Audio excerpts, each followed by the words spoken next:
আজকে আপনার যদি টাকা চুরি যায় আপনি কি করবেন? আপনি থানায় কমপ্লেন করবেন, আপনি সেটা শেষ দেখার চেষ্টা করবেন। এখানেও কিন্তু আপনারই টাকা চুরি গেছে, কারণ গভর্নমেন্টের টাকা তো বলে তো কিছু নেই, আপনারই ট্যাক্সের টাকা, সেটাই গভর্নমেন্ট দিচ্ছে বিভিন্ন স্কিমের মারফতে। এবং সেই টাকা যখন চুরি গেছে, গভর্নমেন্ট যদি রাতোরাত চায় এটা নিয়ে বিশাল হাঙ্গামা করতে পারে। সেই সদিচ্ছার দিকেই কিন্তু আমাদের সবার নজর থাকবে।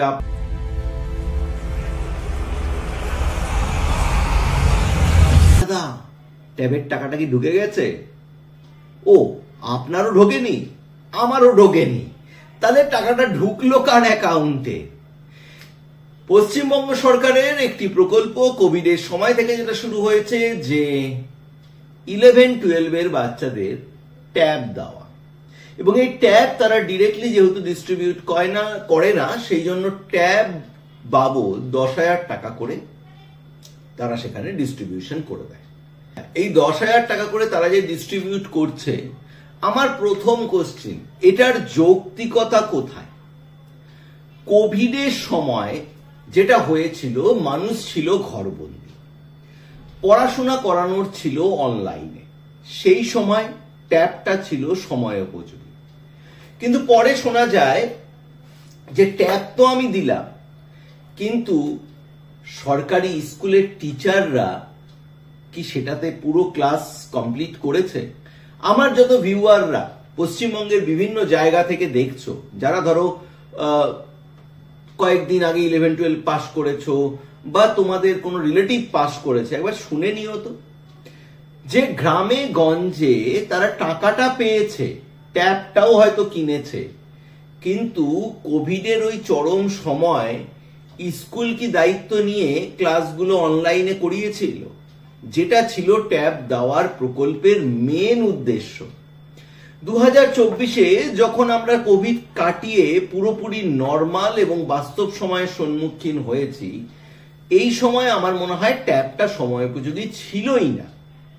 এবং যখন কোভিডের এই সময় চলছিল, তখনও অনেক ধরনের কমপ্লেন উঠেছে যে ট্যাবের টাকা কেউ ডিজে পার্টিতে উড়িয়ে দিয়েছে। আর এখন মোটামুটি ভাবে অনলাইনে যেহেতু ক্লাস করার ব্যাপার নেই, তাহলে পশ্চিমবঙ্গ সরকার 11-12 এর ছেলে মেয়েদের ট্যাবটা দিচ্ছে কেন? কারণ কি 11-12 এর পরেই 18 বছরটা হয়ে যাবে এবং পশ্চিমবঙ্গের ভোটাধিকার পাবে, সেটা কারণ না? এর ব্যাকে বিশাল বড় এক চক্র, আরেক চক্র জড়িত রয়েছে। আপাতত পরশুদিন যখন আনন্দবাজারের পাতাটা খুললাম, বেশ একটু ধাক্কাই লাগলো যে জামতারা গ্যাংয়ের কথা বলা হচ্ছে। আমার ইউটিউব চ্যানেলে জামতারা ইউনিভার্সিটি নিয়ে একটি ভিডিও আছে, যে কিভাবে জামতারাতে বাইরের দেশ থেকে এসে মানুষেরা ট্রেনিং নিয়ে যাচ্ছে। এবার চলে আসি, জামতারা গ্যাং যেভাবে অপারেট করে, আপনার ডেটাবেস যদি বিক্রি না হয়ে থাকে, তাহলে সেখান থেকে ডেটা পেল কি করে? বলা হচ্ছে কিছু কিছু অ্যাকাউন্টে দুবার করে টাকা ঢুকেছে, কিছু কিছু অ্যাকাউন্টে টাকা ইন টাকা আউট, তারপরে আর কোনো ট্রেস নেই। 10,000 করে, এই সংখ্যা তো অনেক।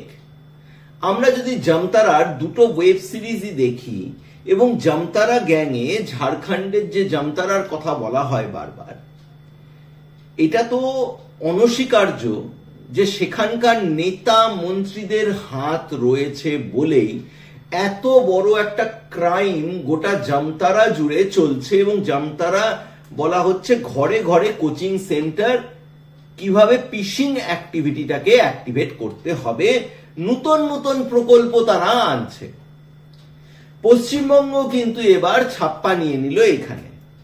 তাহলে কি এখানে আপনার কি মনে হচ্ছে, যে যেহেতু জামতারার গ্যাংকে ট্রেস করা, এটা ব্যর্থতার সাথেই আমি বলবো ভারতবর্ষের সাইবার ডিপার্টমেন্টের চরম ব্যর্থতা, যে অল্প শিক্ষিত কিছু ছেলে পেলে যে টেকনোলজি ইউজ করছে সেটা আপনারা ধরতে পাচ্ছেন না, বা বলা বাহুল্য যে ধরার সদিচ্ছা নেই।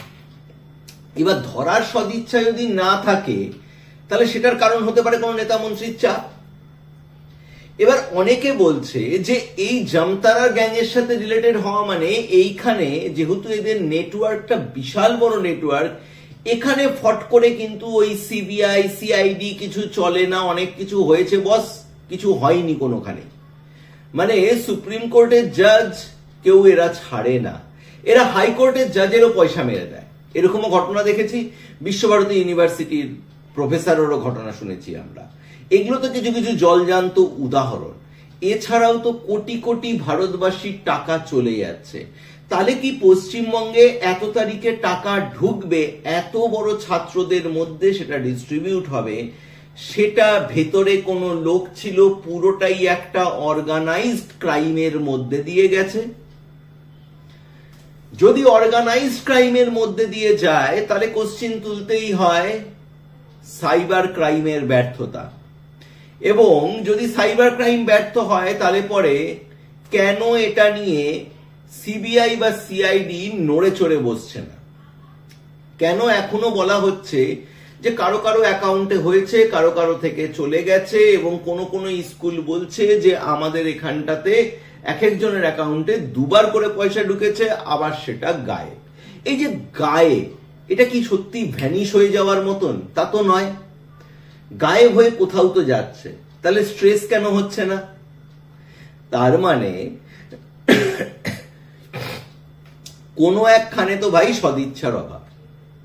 কারণ ব্যাংকের ট্রানজাকশন যে কোনো সাধারণ মানুষ জানে, ইন হলো আউট হলো, আবার সেখান থেকে আউট যদি হয় সমস্ত ধরা যায় না। এটাতে পলিটিক্যাল পার্টির কিছু অংশীদারিত্ব রয়েছে, সেই জন্যই সবাই চুপ হয়ে রয়েছে। এবং যেহেতু এই ঘাপলাটা এবারকার জামতারা গ্যাং দিয়ে হলো, তাহলে আলটিমেটলি কোনো এক পলিটিক্যাল পার্টির কাছে ফিরে আসছে বলে সবাই চুপ।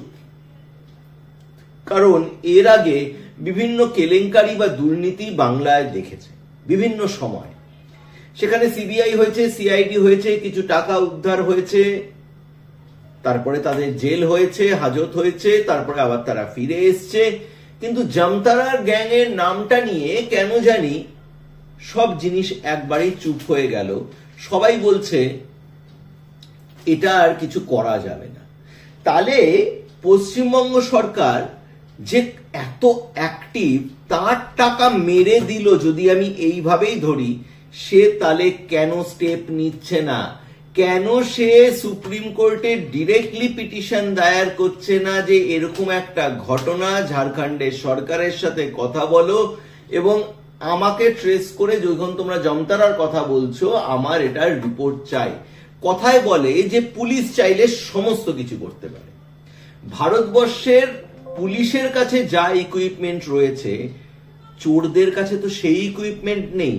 তাহলে এক্ষেত্রে কি পুলিশ বা সাইবার গ্রুপের কি হাত পা বাঁধা?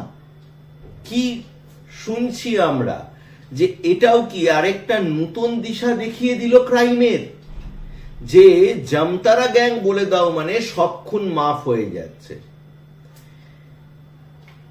যারা টাকা পেল না তাদের তাহলে এখন গভর্নমেন্ট যেহেতু 2025 পার করে 26-এ ইলেকশন আছে, তাহলে তাদের আবার টাকা দিতে হবে। আজকে আপনার যদি টাকা চুরি যায় আপনি কি করবেন? আপনি থানায় কমপ্লেন করবেন, আপনি সেটা শেষ দেখার চেষ্টা করবেন।